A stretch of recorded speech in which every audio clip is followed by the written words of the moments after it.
El día de hoy vamos a ver la gestión activa versus la gestión pasiva. Vamos a ver las principales diferencias y te voy a explicar cuándo debes usar cada una de ellas para sacar ventaja en diferentes situaciones. Además vamos a ver todo esto visto desde largo plazo.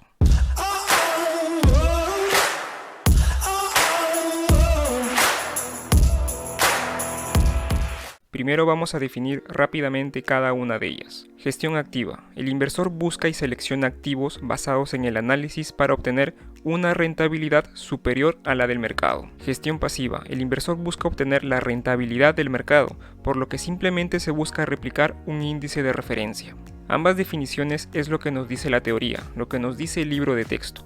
Pero para ejemplificar y enseñar lo que quiero transmitir aquí vamos a ver estos conceptos. Y aquí simplemente lo que vamos a decir es que la gestión activa se resume solamente a invertir en activos individuales y la gestión pasiva se resume solamente a invertir en canasta de activos. Y ahora, ¿por qué estoy introduciendo estos conceptos de activos individuales o canasta de activos? Porque si es que nos ponemos muy puristas con este tema, solamente en la gestión pasiva deberíamos invertir en algún activo que replique el índice SP500, que es el índice de referencia mundial, y no tendríamos más alternativas. El hecho simplemente de ya elegir entre algún índice u otro, ya sea por ejemplo invertir en el SP500, en el IBEX 35 o en el FTSE 100, ya desde ese simple hecho estaríamos haciendo uso de la gestión activa. Así es que no hay que ser tan puristas con este tema y hay que ver todo desde un punto de vista un poco más abierto. Hay que ser más amplios con estos conceptos. Es por eso que estamos dejando de esta forma estos dos conceptos, activos individuales y canasta de activos. Ahora, ya habiendo dejado claro el punto anterior, vamos a ver algunas diferencias. Facilidad. La gestión activa normalmente es un poco más complicada ya que requiere de un mayor conocimiento. Y aparte es ideal para inversores que ya tienen experiencia, inversores ya experimentados en este punto. La gestión pasiva por otro lado es más sencilla, no requiere de un gran conocimiento y es ideal para inversores principiantes. Y aquí pongo este rápido ejemplo. Es más fácil invertir en este ETF que replica el índice Nasdaq 100 que invertir en unas 5 o 10 acciones que pertenezcan a este índice. Respecto al tiempo, en la gestión activa la búsqueda de activos consume un mayor tiempo y además requiere de seguimiento. Lógicamente que este no va a ser un seguimiento tan exhaustivo como hacer trading porque aquí estamos invirtiendo a largo plazo, así es que el seguimiento debería ser un poco más esporádico, ¿verdad? Y es ideal para personas que tienen un mayor tiempo libre. La gestión pasiva por otro lado no consume mucho tiempo y no es necesario dar seguimiento. Es ideal para personas con poco o sin tiempo libre. Sobre riesgo y rentabilidad. En la gestión activa hay mayor riesgo. Y es posible, ojo, es posible obtener una rentabilidad mayor a la del mercado. En la gestión pasiva hay un menor riesgo y se obtiene una rentabilidad muy similar a la del mercado. Sobre costos y diversificación. En la gestión activa normalmente hay mayores costos para poder obtener una diversificación adecuada, mientras que por otro lado en la gestión pasiva son menores los costos y obtenemos una gran diversificación. Y aquí un ejemplo muy rápido. Invertir en estas 10 acciones que estoy colocando aquí va a ser mucho más costoso que invertir en el ETF SPY, que es el ETF que replica al SP500, la cual tiene estas 10 acciones y muchas otras más. Y ahora si ponemos aquí en un versus entre la gestión activa y la gestión pasiva, podremos ver aquí que cada vez los fondos están yéndose más a la gestión pasiva. En el año 2018 casi ambos fondos, tanto los fondos que gestionan activos activamente como los fondos que gestionan activos pasivamente, eran casi muy parecidos, la misma cantidad, casi los 4 trillones de dólares. Y es muy posible que para este año 2020 ya la gestión pasiva haya superado por creces a la gestión activa. Y ahora si hablamos con respecto a rendimientos, podemos ver aquí el SP500 que ha superado con creces a toda la rentabilidad obtenida de las diferentes hedge funds. La línea de color azul aquí da seguimiento a la rentabilidad de diferentes fondos de cobertura y es conocido como el índice del Hedge Fund Research Global Index. Y aquí también tenemos otra gráfica que compara los rendimientos del SP500 versus los gestores activos de diferentes fondos de inversión. Y como podemos ver aquí, el SP500 sigue ganándole a la gestión activa. Y ahora también tenemos uno de los casos más conocidos que se dio por allá por el año 2007, que fue una apuesta que hizo Warren Buffett. Él apostó $1 millón a que ninguna hedge funds podía batir al SP500.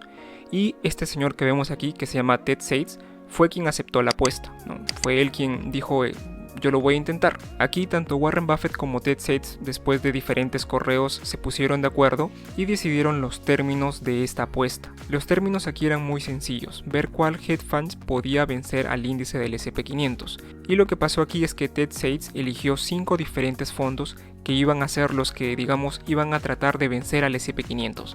Los fondos A, B, C, D y E. Por cierto, nunca se llegaron a saber cuáles iban a ser los fondos y eso se mantiene en secreto hasta el día de hoy. Ahora, como podemos ver aquí la gráfica, vemos que el S&P500 ha batido de lejos a estas 5 diferentes fondos de inversión, que en promedio todos estos fondos han hecho un 22% y el índice, el S&P500 ha hecho un 85.4% de rentabilidad.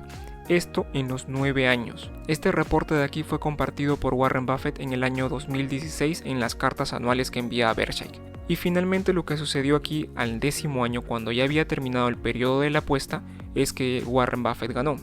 Y de hecho, ni siquiera Berkshire y tampoco cualquiera de las hedge funds que habían sido elegidas por Ted Seitz le ganó al índice S&P500. Finalmente, el dinero de esta apuesta y el rendimiento obtenido de esta fue entregada a la caridad, a una caridad elegida por Warren Buffett, porque esos eran uno de los términos de la apuesta.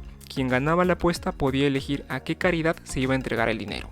Como hemos podido ver en esta breve historia, la gestión pasiva funciona muy bien y no deberíamos ser tan cerrados con nuestras decisiones de inversión. Hay que ser un poco más abiertos. Ahora, ¿cuándo debemos usar la gestión activa o en activos individuales? Número 1. Cuando tengamos seguridad en lo que estamos haciendo, y esto es vital. Si no tenemos seguridad, que finalmente ya lo vimos en videos anteriores, está relacionado con el conocimiento, es mejor no invertir en activos individuales. Punto número 2. Después de entender el negocio de la compañía y después de haber realizado un análisis exhaustivo de la misma. Y esto es muy lógico, debemos analizar la compañía muy bien. Punto número 3. Lo que siempre menciono, cuando encontremos un buen negocio. Un negocio que tenga poca deuda, que tenga gran liquidez y que asegure un flujo de caja continuo. Y como punto final, cuando encontremos un buen precio, ya sea un precio con descuento, un precio que esté castigado por Wall Street como lo vimos en videos anteriores, por debajo de su valor intrínseco, con margen de seguridad, como lo quieran llamar, pero un buen precio. Ahora, ¿cuándo debemos usar la gestión pasiva o canasta de activos? Ojo aquí con esto. Cuando no tengamos tiempo, no deseamos preocuparnos por nuestras inversiones y estamos bien obteniendo el rendimiento del mercado. Y aquí es lo más sencillo, simplemente invertimos en un índice de referencia, como por ejemplo el S&P500, y para esto tenemos el ETF, por ejemplo el SPY. Otra opción también puede ser cuando no tengamos seguridad en una compañía específica, pero sí en el sector. Y un claro ejemplo de esto lo tuvimos con las aerolíneas. Esto ya lo expliqué en otro video anterior, pero creo que este es uno de los ejemplos, uno de los mejores ejemplos que tenemos. Hace tiempo, o hace un par de meses, tuvimos esta difícil decisión, ¿no?, en cuál aerolínea invertir. Y personalmente yo no supe en cuál de estas pueda ser una buena opción. Entonces, cuando esto nos ocurre, cuando no sabemos específicamente cuál de estas empresas va a ser la que va a triunfar en el largo plazo, siempre vamos a tener los ETFs, y para esto tenemos este ETF JETS que replica el índice Global JETS Index, que es un índice que tiene diferentes aerolíneas que pertenecen a los Estados Unidos y globalmente. Y ahora, ¿por qué ocurre esta decisión? Bueno, normalmente uno a veces tiene dudas de invertir en alguna empresa específica de un sector por N situaciones. No está seguro si esta empresa va a ser la que va a triunfar, hay mucha deuda de por medio, como fue el caso específico de las aerolíneas, y entonces uno decide apostar por el sector. Y ahora hay que entender que apostar por este sector en el largo plazo siempre va a ser una buena opción. Vamos, las aerolíneas actualmente no tienen ningún sustituto, no hay un sustituto que reemplace a este tipo de empresas, así es que en el largo plazo estas empresas van a crecer. ¿Cuál de ellas específicamente va a ser la mejor? No lo sabemos, así es que es por este motivo que preferimos invertir a veces en un ETF que replique o que contenga a todas estas empresas. Y ahora, este de aquí no es el único ejemplo. Podría pasar lo mismo, por ejemplo, actualmente con el sector petrolero o cualquier otro sector que esté pasando por unas circunstancias similares. Y ahora, otra opción también podría ser cuando busquemos diversificación geográfica. Esto debido a grandes expectativas de alguna economía emergente. Por ejemplo, lo que sucede actualmente con la India. Sabemos que la India en un futuro se espera que sea la próxima China, o al menos esté muy cercana a ser la próxima China. Y ahora, normalmente, ¿por qué ocurre este tipo de decisiones? Bueno, normalmente uno no conoce las empresas de la India o cuáles son las mejores empresas de la India, así es que lo mejor aquí, una mejor opción es invertir en un ETF que agrupe varias empresas de la India. Y acá tenemos este ETF que es el INDA, que además replica al MSCI India Index. Y ahora nuevamente quiero hacer la aclaración aquí, ya que si es que estamos invirtiendo en gestión pasiva y de por sí ya estamos eligiendo cuál área geográfica vamos a invertir, estamos haciendo uso de la gestión activa. Es por eso que a este apartado de aquí lo hemos titulado o lo hemos puesto canasta de activos, porque digamos que esto ya no es una gestión tan pasiva que digamos, estamos ya seleccionando cuál va a ser la mejor área geográfica o en qué área geográfica pensamos de que va a haber un crecimiento.